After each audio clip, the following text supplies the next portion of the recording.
Hello, friends. Tonight's story doesn't involve gallant knights or sweeping wars. It's slower, quieter, the kind of history you hear in the hush between candlelit prayers, in the faint echo of bare feet on stone, in the rustle of linen veils and the sharp turn of a cloister corridor. It's the history of women set apart from the world and how they made a world of their own. You see, tonight we won't be venturing into the chaos of battlefields or courts. Instead, we step into a cloistered silence, a place where the rules were absolute and cruelty wore a cross. So if you enjoy stories that slip behind closed doors and uncover the still strange corners of the past, leave a like and subscribe. It helps us keep telling them. Now, imagine yourself standing on cold stone. Your breath fogs the air, even indoors. The smell of wax and old linen hangs faintly around you. And in the near distance, the steady chime of a small iron bell, summoning souls to the next hour of prayer. You are inside a medieval nunnery. Not a grand cathedral, not an ornamented abbey, just one of hundreds of modest, damp, drafty cloisters across Europe, where women lived out their days in prayer and politics. Here, in these narrow halls and shadowed corners, the rules are absolute. You rise when the bell rings, you eat when allowed, you speak only when permitted, and even then, never frivolously. You wear the same coarse robe every day, tied with the same cord. And if you are unfortunate enough to be a novice, newly arrived and freshly shorn, you're already watched, already judged. Now, imagine trying to find your place. You don't talk your way into it. That would be forbidden. You don't laugh, joke, or compliment. Instead, you observe and survive. The quiet bully, the woman who runs the room without ever raising her voice, has already noticed you. She prays longer than you. She bows deeper. She intones Latin with practiced grace while your tongue stumbles. She never corrects you outright.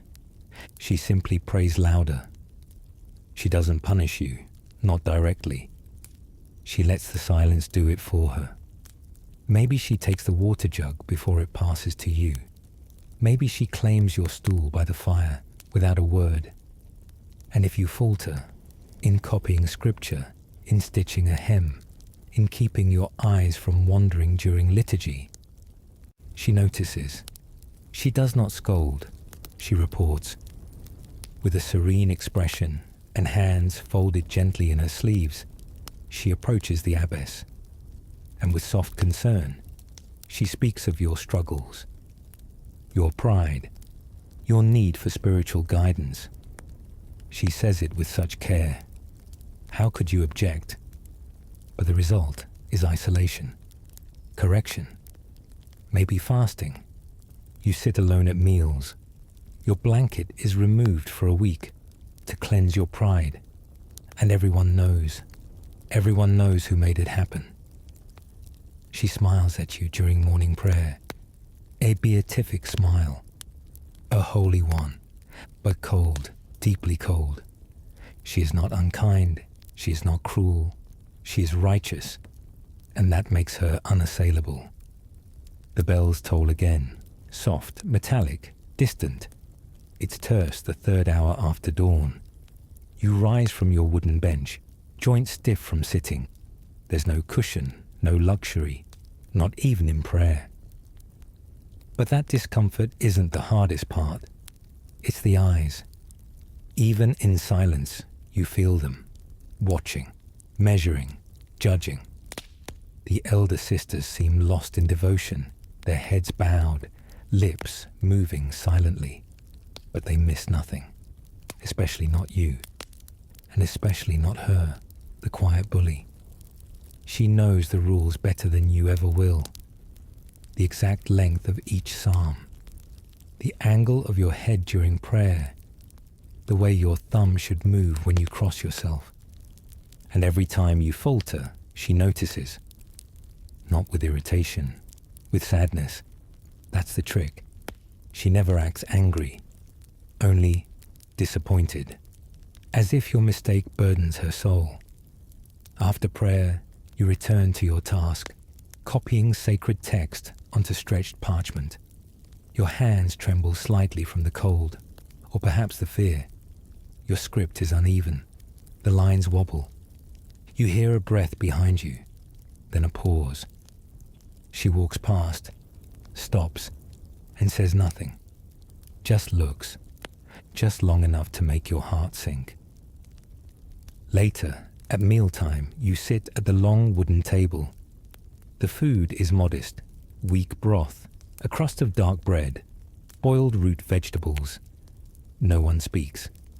Eating is done in silence while one of the older sisters reads aloud from scripture. You reach for the salt, but it's not passed to you. The girl beside you shifts slightly away. So does the next. You sit back. The cold settles deeper. After the meal, Sister Agatha, a thin woman with a voice like parchment, approaches you with a kind word. She suggests you confess. She doesn't say what you've done, only that it's better to cleanse the soul early than late. You nod. You kneel. You confess. But nothing changes. The next day, your bedding is missing, and your stool by the fire, claimed. Still no words of confrontation, no accusations, just small things slowly stripped away. The woman behind it all still smiles at you in passing, still shares a prayer with you in the chapel, still holds your hand during the evening hymn. But when she prays for you, you can't help but wonder, is she praying with you, or about you? And in this place, in this small, walled world, where you sleep, eat, labor, and die, that distinction means everything. By your third week in the cloister, the rhythm of life has dulled your senses into quiet submission. You rise in the dark. You kneel until your knees burn. You eat little. Speak less. Pray as often as your breath allows. But still, you are not holy. Not yet.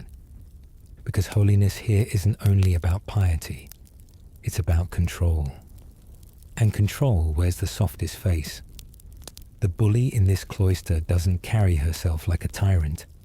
She walks with perfect composure.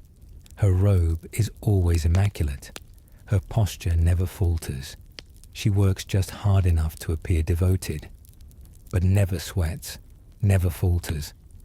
And most importantly, she is trusted by the abbess. She is the one sent to observe the novices, the one who gently mentors, who selects the scriptures to be read, who holds the key to the supply room, and knows how much bread is missing. She is also the one who leads collective prayers. She sings slightly louder than the rest, lingers on certain verses. When she speaks of humility, she pauses, looks directly at you, and smiles. She reminds the others that pride begins with comparison. And when the abbess nods in approval, you understand. The rules are not for everyone equally. There is a ladder here, invisible but real. And while you were worrying about your handwriting, she was already several rungs above. What makes it worse is that everything she does seems so right. She never disobeys. She never lashes out. She is grace incarnate. But beneath that grace is something sharper, a hidden edge. She reports every minor infraction, always with concern. She suggests punishments, always with a sigh of regret. She sets the tone of the room, who is included and who is ignored. And when you finally break, when you weep in the privacy of the garden, thinking yourself alone, you find a note in your shoe later that night. It contains a single verse. Blessed are they that mourn, for they shall be comforted. No signature, no handwriting you recognize, but you know exactly who it's from. And the meaning is clear. She sees everything, even your tears, and she's already woven them into her prayer. Because in this place, even your suffering belongs to her. Imagine a girl, 12 years old perhaps, or just shy of 14. Her fingers are red from cold. Her head is shaved. Her name has been changed. She is no longer Anneliese, daughter of a minor baron in the Rhineland. She is now Sister Magdalena, a novice. She didn't choose this life. It was chosen for her. Her family needed to secure a younger son's inheritance, and sending a daughter to the convent, that's one less dowry to pay. So she was given to the church, cloistered away from land disputes, politics, and the dangers of childbirth. A spiritual offering, or, depending on your view, a quiet exile. The gates shut behind her with a wooden groan. The outside world faded. The thick stone walls muffled every sound of wind and bird and horse. In their place, silence, ritual, cold. The nunnery was nestled in the hills, damp even in summer. Its cloister garden was muddy, its chapel dim. The floor always smelled faintly of mildew and candle grease. At first, she thought it might be bearable. She liked to sing. She liked stories of saints and miracles. She imagined holiness like warmth, but the warmth never came. Her new name, Magdalena, was spoken only by the abbess and the registrar, who wrote her name into the entry book. After that, it was just novice, or nothing at all. The older sisters rarely spoke directly to her. They didn't need to. She learned through glances, gestures, the sudden pause in conversation when she entered the room, the small absences, a seat not offered, a dish passed over her, a shawl missing from her cot in January. The others weren't cruel exactly. They were practiced in letting you know you weren't yet one of them. She tried to earn her place. She memorized prayers, stayed awake through long vigils, volunteered to clean the latrines, to stitch torn robes, to scrub wax off stone floors after services. But it was never enough, and she never quite knew why. One sister, Sister Constanza, had a sharp chin and sharper eyes. She seemed to float through the cloister, sleeves always clean, never hurried. She never touched Magdalena, never raised her voice. She only watched, and when things went wrong, when bread went missing, or a page was miscopied, she always seemed to be the one to quietly suggest who might be responsible. The abbess trusted her. Everyone did, even Magdalena, at first, because Sister Constanza was holy. Surely holiness couldn't be cruel. Surely holiness wouldn't whisper, wouldn't isolate, wouldn't notice your tears and still walk past. Would it? By the time winter set in, the lessons had deepened. Magdalena had learned to fold her hands just so, to cross herself at the precise moments, to remain silent even when her stomach churned during the 5th hour of fasting. Silence was the rule, the virtue, the air itself. Words were used sparingly and always with purpose, and the absence of words, that was its own language. One Magdalena was still learning to read. There were days she went without anyone speaking to her at all. No rebuke, no praise, not even correction. Just silence. And in that silence, she began to feel herself disappear. At first, she tried to break through with effort. She sang more loudly during morning hymns. She lingered after meals to ask if anyone needed help. She smiled, even when her lips were chapped and split from the cold. But nothing shifted. The other novices followed the lead of the older nuns. Their deference to Sister Constanza was total. If Constanza spoke to you kindly, so would they. If Constanza ignored you, so would they. It was never explained, never acknowledged, but it was as real as any rule in the convent's ancient handbook. One morning, Magdalena forgot to douse her taper after matins. A small thing, a simple oversight. She was tired. Her hands had been numb. She realized her error only after returning from the garden. She raced back inside, breath caught, and found the wick still faintly smouldering. No one said a word, but that evening she found her evening bread was missing. The next day, her blanket was gone again. And during prayer, Sister Constanza's voice, always clear and smooth, lifted just slightly above the others as she recited a passage from the Psalms. Let the wicked be silent in darkness. She didn't look at Magdalena. She didn't have to. Silence was a weapon here. Not the silence of peace, the silence of control. Magdalena began to wake in the night, heart racing, sure she'd done something wrong without knowing it. And perhaps she had. Perhaps simply being was enough. There was nowhere to go. No door that opened. No friendly face. Only the soft scrape of sandals on flagstones and the sound of Sister Constanza's quiet breath beside her during prayer. She never said Magdalena's name, but Magdalena knew. She was being shaped, and it hurt. Magdalena stopped asking questions. She stopped volunteering, stopped lingering after chapel, stopped trying to belong. Instead, she turned inward, the only direction left. If she couldn't earn their approval through work, perhaps she could earn it through holiness. So she began to fast. Not on official fast days. Those were already long and meager enough. But in between, she gave away parts of her bread to the older sisters, offering it wordlessly, hoping they would see it as humility. She drank only the thinnest portion of the soup, refused butter when it was rarely offered, ate less and less until her robe hung loose on her shoulders and the abbess had to remeasure her belt. And still, no one said anything, except once.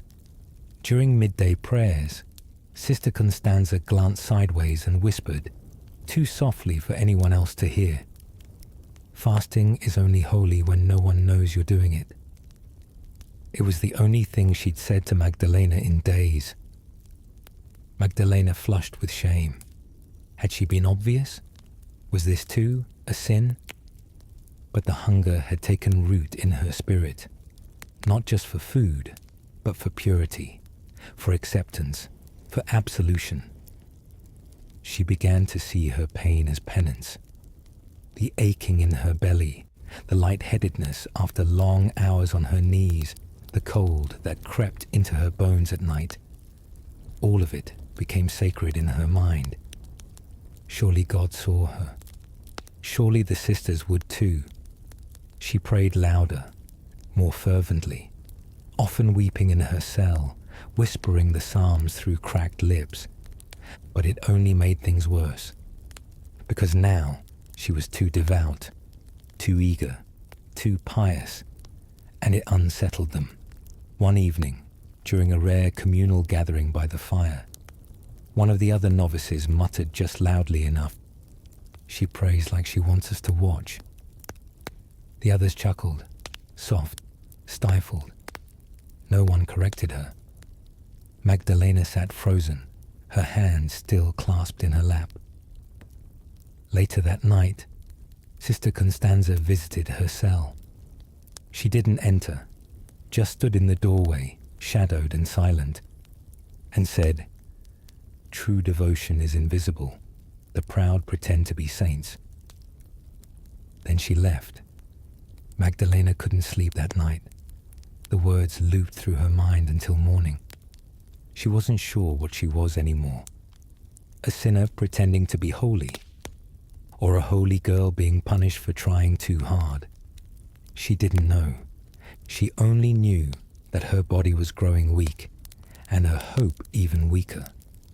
By spring, Magdalena had grown pale and thinner still. Her cheeks hollowed, her gait slower. Her hands, once quick with thread and pen, had begun to tremble slightly with each task. She no longer rushed. She no longer reached. She simply endured. The bullying hadn't grown louder. It had grown softer, more diffuse, so gentle, so polite, that even Magdalena sometimes doubted it was real. When she spoke, they didn't interrupt her. They just didn't answer. When she sang, no one sang beside her. When she wept in the chapel, just tears, no sound. They looked away. The worst of it wasn't Sister Constanza's scrutiny. It was the indifference of the others. They weren't unkind. They were neutral, quietly, flawlessly neutral. And neutrality, in this place, was exile. One morning, during the Litany of Saints, Magdalena fainted. She collapsed near the back of the chapel, crumpling against the cold stone floor with a soft, sudden thud. The sisters turned. They didn't rush to help. They let the prayer finish. Then Sister Martha, the infirmarian, helped her up and guided her to a narrow cot in the herb room. A spoonful of barley broth, a cold cloth. She recovered, physically at least, but something had shifted. The abbess began watching her more closely. Sister Constanza more warily. A few of the younger novices whispered about her fragility. Not with cruelty, with suspicion, because fragility here was dangerous. It disrupted order. Devotion was supposed to be hard, yes, but not too hard. Suffering was holy, but only in silence. And Magdalena, with her fainting, her fasting, her barely concealed sorrow, she had crossed a line, not through rebellion, but through vulnerability. In the following days, she was assigned lighter duties, told to stay indoors, given warm milk with herbs to steady the blood. But her hunger remained, not for food, for peace, for warmth, for one word of kindness that wasn't veiled in correction. But none came. Just more scripture, more silence, more eyes, and always the unspoken accusation that her suffering wasn't a sign of sanctity, but of spiritual weakness. She had not broken the rules. She had simply broken. And in a place where holiness was measured in endurance, that made her dangerous. It came to a head not through disobedience, but through sorrow. One evening, Magdalena was found in the garden after Compline, kneeling in the mud near the coal statue of St. Clare. She hadn't spoken a word. She simply knelt, her veil damp with mist, her eyes red-rimmed but dry. A silent vigil. The others found her still there hours later. She hadn't moved, her robe soaked through, her fingers pale and stiff. They brought her inside, not with concern, with protocol. And the next morning, she was called before the abbess. The chamber was simple. A narrow window, a small fire, a wooden chair facing another. Magdalena stood. She wasn't invited to sit. The abbess looked at her with tired eyes, then spoke gently. "You have caused distress among your sisters." Magdalena opened her mouth, but no words came. The abbess continued. "Your behavior has become unsettling. Your grief, whatever its source, disrupts our peace." A pause. "This is a place of contemplation, not despair." Then came the sentence. A week of silent isolation, removal from communal meals, reflection, alone. Magdalena nodded. She didn't protest, didn't explain. There was no room here for explanation. In truth, the punishment came as a relief. At least in isolation, she would not have to perform, would not have to pretend. They placed her in a narrow cell once used for penance, barely wider than a cot. One candle, one psalm scroll, one cup of water, bread once a day.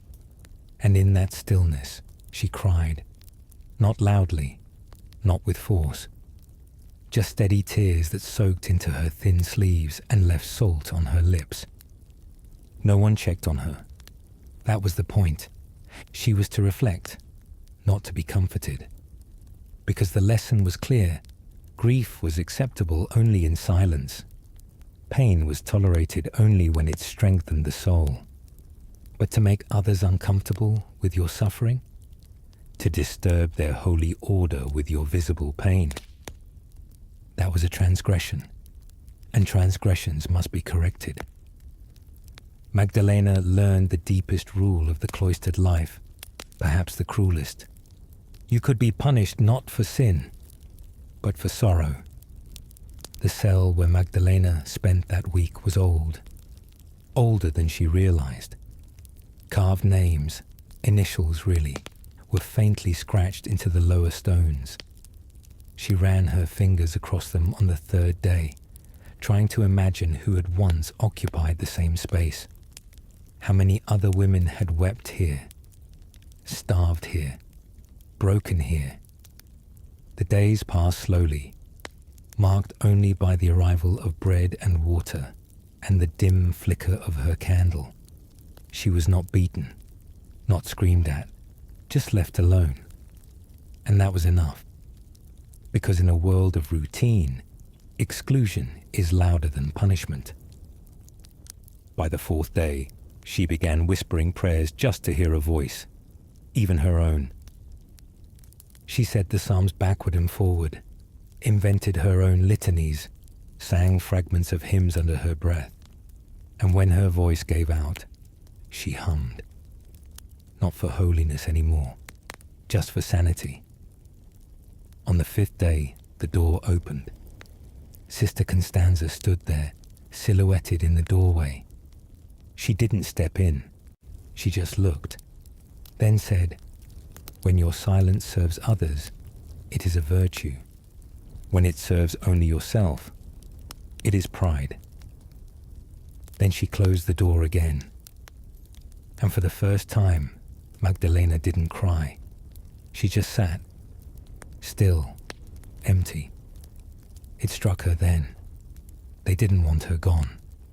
They wanted her shaped into someone who didn't need comfort, who didn't ask for it, who could smile through suffering and call it grace. That was the woman Sister Constanza had become. And that was the woman the abbess needed. Magdalena pressed her fingers to her lips. They were dry, cracked. She whispered, "I am not holy." And for the first time, the words felt like truth. Not failure, just fact. She didn't belong here. Not because she couldn't follow the rules, but because she still felt too much. And in this place, that feeling, that open, unhidden sorrow, was the one thing they could not allow. When the door finally opened on the seventh morning, no words were spoken. A nod from the abbess, a gesture toward the cloister hall. Magdalena walked out of the cell, legs stiff, light hurting her eyes. She joined the line of sisters heading to prime, the first prayer of the new day. No one looked at her, no one whispered, no one smiled. The punishment was over, but its mark remained. Her place at meals was technically hers again. Her blanket returned, her duties resumed, but her presence now carried weight, not of holiness, of disruption. She had become a warning, a reminder of what happened when sorrow made itself too visible, when pain became unmanageable, when weakness refused to stay quiet. Her work assignments grew lighter, more isolated. sewing repairs in the back room, cleaning chalices alone, no more scribing, too delicate for unsteady hands. And Sister Constanza, she greeted her once, a soft, warm smile. "Welcome back," she said, as if nothing had happened. Magdalena didn't reply. She simply bowed her head, not in reverence, but in something closer to surrender. She moved through the days like a ghost of herself, obedient, silent, careful. The others accepted her again, cautiously. She was tolerated, but never embraced. And she understood now, with painful clarity, what was expected of her. Not love, not warmth, not even true belief. Only performance. A performance of piety, of submission, of quiet, unshakable acceptance. She had shown them her humanity, her wounds, and that had made her dangerous. So now she hid them. She became what they wanted, at least on the outside. Inside, something had died. Not her faith, perhaps, but the part of her that hoped, that waited for kindness, that believed holiness was a shelter, not a theater. Years passed. Magdalena remained. She became one of them. Not a saint, not a rebel, just another sister. She learned to keep her sorrow hidden. She learned when to speak, how to nod at the right time, how to keep her prayers just loud enough to seem devout, but never dramatic. She even earned the abbess's quiet approval. Her tasks expanded again. She was trusted with keys, with ledgers, with supervising the younger novices. And slowly, a reputation formed. She was called serene, disciplined. She never complains. And it was true. She didn't. She had mastered the performance, perfected the mask. But the cost was herself. The girl who had arrived, the one who sang softly to herself, who loved stories, who looked up at the carved saints with wonder, was gone. Buried under habit and routine and silence, she had survived, but not unchanged. And the pain she had endured, no one ever named it. No one apologized. No one admitted it had happened. Not even Sister Constanza, who, years later, in a moment of shared candle duty, once said, "You were difficult once, but you became very valuable." Magdalena didn't answer. She simply pressed a new wick into the brass holder, lit the flame, and turned away. In the end, she remained a sister of that cloister until her death. She became what they had wanted all along, silent, steady, invisible. But if you had asked her, if you could have reached her somehow, she might have whispered the truth. That holiness, when twisted by fear, can become a cage. That even in a place devoted to God, people can forget how to be kind. Discipline in a medieval nunnery was not theatrical. It was not meant to frighten with sound or spectacle. It was meant to control, quietly, effectively, and completely. Most nunneries operated under the rule of St. Benedict, or something like it, a centuries-old document that outlined everything from mealtimes to punishment protocols. But in practice, these rules were interpreted by human hands and human hearts, and not all of them were kind. Imagine a hallway, narrow, cold, bare of decoration. To your right, a small wooden door, unmarked. Behind it, a chamber not often spoken of aloud. Some called it the penitential cell, others simply the room. It wasn't designed for physical pain. There were no whips, no shackles, just silence, stone, and time. A sister might be placed there for a night or a week, longer in rare cases. not for breaking commandments, but for disturbing order. Perhaps she laughed at the wrong time, or questioned an older sister's instruction, or wept too long after the death of a sibling she would never see again. Any action that hinted at rebellion, or even independence, could be met with penance. The punishment cell was narrow, often without heat, sometimes without light. Food arrived once daily: a crust of bread, a cup of water, a psalm to memorize. It was meant to teach humility, but what it truly taught was invisibility. The idea that silence was safer than honesty, that stillness was survival. And in this room, the walls did more than watch. They echoed, not with screams, but with the slow unraveling of will. Not all sisters were placed there. Some never stepped foot inside, but all feared it, because the greatest cruelty was not physical. It was being forgotten while still alive. And in the strict stillness of the nunnery, that threat hung over every misstep. In a cloister, confession wasn't just a sacrament. It was a structure, a tool, and sometimes a weapon. The sisters confessed regularly, not only for mortal sins, but for thoughts, urges, doubts. The idea was to cleanse the spirit daily, to leave no room for rot. But within the walls of the convent, confession became something else. Imagine kneeling in the chapel after Compline. The air is thick with candle smoke and the scent of damp wool. The priest is not present tonight. Only the abbess, or perhaps the sub-prioress, seated in judgment. You confess, "I was prideful when I completed my stitching faster than Sister Agnes. I thought harshly of Sister Claire for falling asleep during prayers. I felt envy." These aren't crimes, they're emotions, but they're recorded, remembered.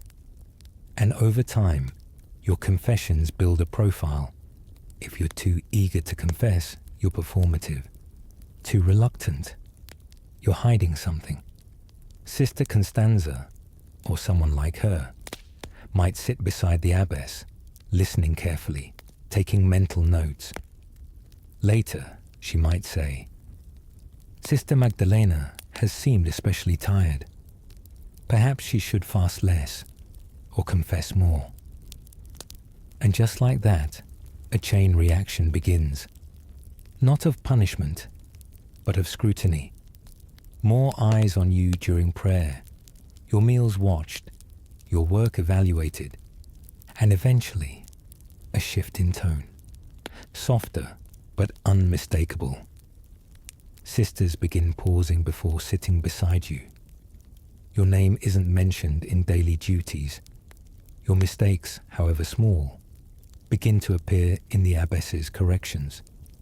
The irony is sharp confession was meant to bring peace, but within these walls, it was also a file, a dossier of your flaws, whispered in your own voice, then quietly used to shape you. Not with violence, with redirection, correction, spiritual improvement, they would call it.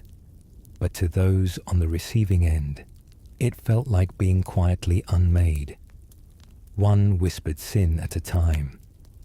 To live in a medieval nunnery was to exist in a paradox. You were part of a community, yet you were alone. You were bound to a rule of love, yet constantly watched. And the most common form of punishment wasn't silence, it was suggestion. Passive aggression was elevated to theology. Imagine waking to find your woolen robe neatly folded, but inside out. No note, no accusation, just that small, silent inversion. A signal something was wrong. Or perhaps you return from morning prayer and your stool by the fire is gone, replaced with one lower to the ground.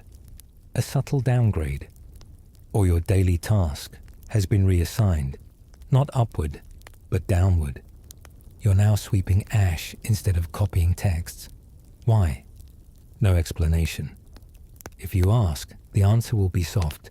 The abbess felt it would suit you better. Nothing more. You may never know what mistake you made, or if you made one at all. The beauty of this system, for those in control, was that it required no open confrontation. Just pressure, like a hand pressed to the back of the neck. Not enough to hurt, but enough to steer. And the tools of this pressure were all drawn from the spiritual lexicon. Perhaps it would be good for your humility. We noticed a need for deeper reflection. You seemed distracted in your prayers. Even prayer itself became a performance. If you were too zealous, it was pride. Too slow, and you lacked reverence. Too quiet, you were withdrawn. Too loud, you were seeking attention. There was no perfect pitch, only balance, and balance meant safety. So the sisters learned to live in careful moderation, to never stand out, to never be remembered too clearly, because attention was dangerous. And discipline, here, came not in bursts of fury, but in long, slow drips, until you weren't sure whether you were being punished, or just forgotten. And in that uncertainty, you obeyed. The abbess, always serene, always measured, was the still center of this world. Her power was absolute, but rarely visible. She did not shout. She did not scold. She simply smiled. And yet, that smile could mean many things. It could be warmth or warning, favor or foreboding. When a sister pleased her, the abbess might incline her head slightly. A small smile, a faint, nearly imperceptible nod during prayer. But when a sister failed, subtly, spiritually, the same smile could tighten, could linger a moment too long. And that too was correction, because power in the cloister moved through symbols, through silence, through presence. The abbess rarely punished directly. She didn't have to. She delegated, through Sister Constanza, through older nuns who'd proven their usefulness, through daily rhythms and reassignments. And when a novice faltered, it was these women who responded, not with anger, with gentle suggestions. One morning, a girl might be asked to reflect quietly during mealtime, outside the dining hall. Another might be assigned extra prayer hours to deepen her connection. Another still might find her access to the library suspended. All of these could be traced quietly back to the abbess, but always through layers of devotion and propriety. The abbess would never say, "You have failed." She would only say, "I sense a struggle in you. Let us help you with it." And if you wept, she would smile, not cruelly, but with the calm certainty of one who believed it was for your own good, that your breaking was not abuse, but refinement, a purifying flame. The abbess's smile was soft, but it was the sharpest blade in the nunnery, because it told you, without a word, that your suffering had been seen, and blessed. Not every act of discipline came from authority. Much of it came from the sisters themselves, quietly, faithfully, and often anonymously. Imagine waking to find a note tucked under your blanket, a scrap of parchment, folded precisely. No name, just a line from scripture. Something like, "The Lord corrects those he loves." Or, "The tongue is a fire, a world of iniquity." You read it once, then twice. Is it a warning, a rebuke, a lesson? You don't know who placed it. It could have been anyone. That's the point. This kind of correction, indirect, impersonal, was part of the fabric of cloistered life. It created a climate of soft, persistent surveillance. Everyone was watching, and nowhere more so then in prayer. The chapel was the center of the nunnery. It was supposed to be a sanctuary, a place of refuge. But for many, it was a stage. Eyes were always glancing. Was your posture correct? Did you fidget, hesitate on the creed, bow deeply enough at the Gloria? Even a poorly timed sigh could be noted. And because speech was limited, these judgments traveled through gesture and glance. A sister might close her prayer book with just a touch too much emphasis, seated beside you. Another might adjust your psalter, a silent suggestion that your place was wrong. The most devout sisters never needed to speak. They had mastered the language of silent correction. And the most frightening thing, you learned it too. Soon, you found yourself passing similar glances, judging with the same soft severity, measuring the holiness of others with the same invisible scale. Because to survive here, you had to become part of the system, or risk being devoured by it. Food in the nunnery was never plentiful. Meals were small, functional, and rarely warm. But what little there was could still be used to control. Imagine the midday meal, barley porridge, a heel of bread, and water, eaten in silence, while one sister reads from the rule. You sit, you bow your head, you eat slowly, reverently. Unless you've been marked, then perhaps your bread is smaller, or dry, while others is warm. Perhaps your place at the table is at the end, nearest the draught, furthest from the fire. No one announces it. No one needs to. You've been reminded of your role, of your humility. Even on feast days, rare days of indulgence, the distinctions persist. Some receive cheese, a slice of apple, even a bit of wine. Others, nothing more than the usual fare. And no one complains, because to question it would be to question the order of things. Warmth, too, was uneven. The fire was central, but space around it was limited. The most favored sisters sat closest. Others took what was left. And if you'd faltered, even slightly, you might find your place taken when you arrived. No comment, just an apologetic shrug. Sister Constanza might murmur, "Best to reflect near the back tonight." That meant cold, and cold was a teacher. You learned to associate comfort with compliance, to associate approval with nourishment.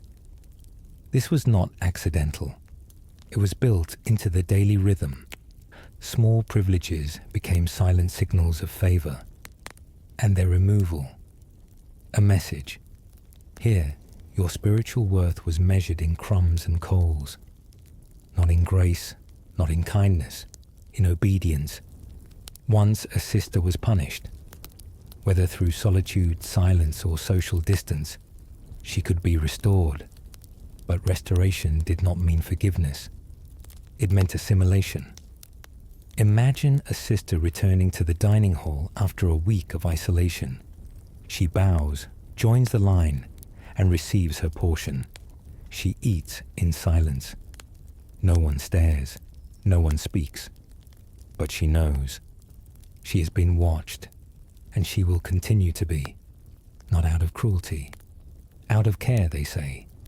Out of holy concern. This is the illusion of mercy in the cloister. It comes not with embrace, but with surveillance. You are not welcomed back. You are monitored, praised if you blend in quietly, corrected if you reach too high too soon. Even when the punishment ends, its shadow lingers. The same sisters who offered no warmth before might now offer small gestures, a nod, a glance of shared prayer. But it is never unconditional. Everything is earned, and everything is fragile. One misstep, and you are back in the margins. Mercy becomes another form of control, because in this world, even grace must be managed. And the sisters learn, quickly, that survival depends not on being holy, but on appearing holy, consistently, neatly, quietly. Anything else is a risk, and risks are rarely forgiven, not truly. To outsiders, the medieval nunnery was a haven, a place of peace, prayer, and withdrawal from the world. But to those within, especially the young, the vulnerable, the unchosen, it could feel like something else entirely. Not a sanctuary, a slow, elegant prison. Its walls were not built of chains, but of expectations. Its guards did not wear armor, but veils. You were not locked in by force, but by the weight of 1,000 silent rules, reinforced daily. Every gesture could be judged, every thought suspected. There were no bars, only routines. And breaking from those routines, even slightly, was enough to earn scrutiny. The illusion was always of community, but the reality, often isolation. And perhaps that was the final cruelty of it all.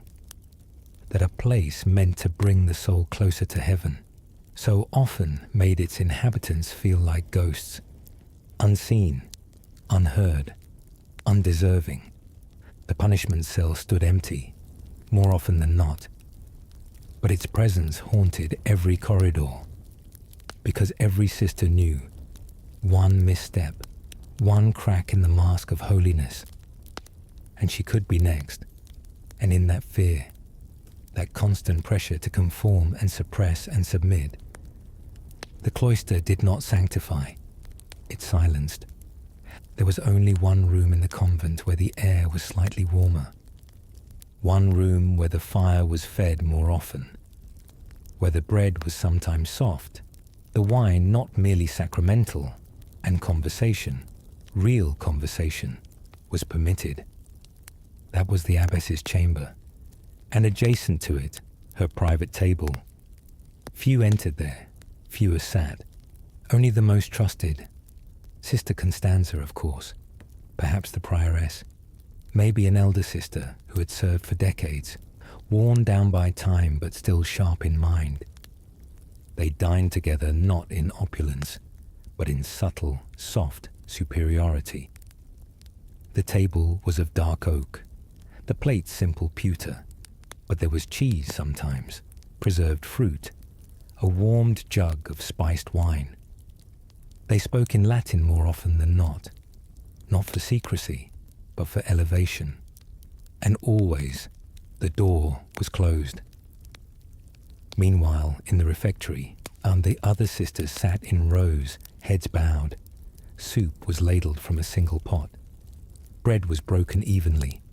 A single voice read from scripture, dry, unwavering. And no one looked up, because they knew who had eaten already, who had been allowed warmth and wine and words. It wasn't scandalous, it was understood. The hierarchy was spiritual, yes, but also practical. Some were close to the abbess, others were not, and in a place where no coins changed hands, and no one owned a single thing. Warmth, proximity, and softness were the only currency that mattered. There were always a few, the sisters who seemed untouched. Their robes were never rumpled, their shoes somehow always dry, even after walking the muddy garden path. They were the abbess's favorites, though no one ever used that word aloud. Instead, they were called exemplars, models of piety, servants of divine order. But the truth was simpler. They had been chosen. And once chosen, life became smoother. Their duties were lighter or more prestigious, overseeing the scriptorium, managing guest accommodations, supervising festivals.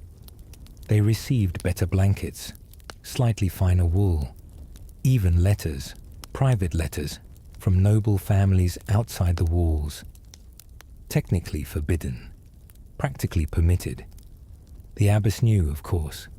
She may have even encouraged it. A connection to a well-placed relative might secure new funding, repairs to the chapel roof, a larger delivery of ink or candles from the city, and in return, loyalty, obedience, performance.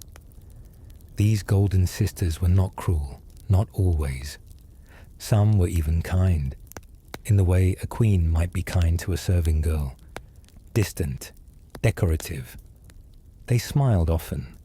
They prayed well. And they rarely, if ever, made mistakes, because mistakes were harder to forgive when you were already resented.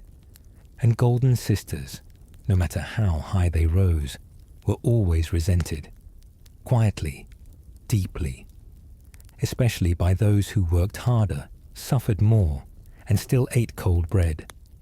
But resentment was never voiced. That too was dangerous. So it festered, hidden beneath layers of devotion and bowed heads. In a convent without men, where no coins changed hands and no one bore a sword, power still found its way. And it settled quietly at the abbess's table. At the center of all this was the abbess, not just a spiritual leader, but a politician, a negotiator, a gatekeeper. She received visitors from the outside world, priests, merchants, noble widows, even royal envoys on occasion.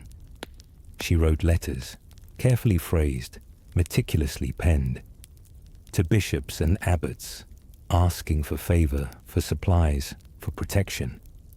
And she listened to every whisper, to every confession reported by Sister Constanza, to every hesitation in a novice's voice, because her power was not in absolutes, but in influence. The abbess decided who advanced, who remained, and who slowly disappeared into quiet, nameless obedience. Even in this supposedly equal life of prayer, there were ranks. And the rules? They bent, not for kindness, but for advantage. Some sisters never noticed, or pretended not to. They prayed, worked, and died in obedience. But others saw, and they learned, that holiness could be selective, that silence could be cruel, that suffering could be used and reused to maintain control. And in the shadows of the cloister walls, among cold stones and colder glances, the idea of a sisterhood faded. What remained was structure, order, endurance, and the small invisible line between those who knelt in reverence and those who smiled when others did. So now the candles burn low, and the halls of that stone nunnery fade into stillness once more. You've walked through cold cloisters. You've felt the quiet sting of exclusion, the warmth of selective favor, the slow erosion of a girl's spirit beneath the weight of prayer and politics. What was supposed to be sacred was often strategic. What was meant to be peace was too often performance. And yet, they endured.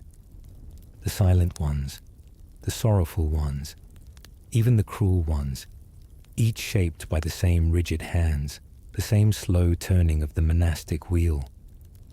You may never see their names in history books, but their stories live in the margins, in the pen scratches of disciplinary records, the faded entries in the rule, the names etched faintly into stone. Not all bullies raise their voices. Some fold their hands. Some quote scripture. And in the silence of the cloister, some of the most painful things are done with a smile. But outside your window now, the world is gentler. You're not in a stone cell. You're not alone in a chapel under watchful eyes. You are warm. You are safe. And the silence that surrounds you now, it's your own. Let it wrap around you. Let it hush the echoes. And let sleep come softly, like a veil. Good night, and thank you for listening.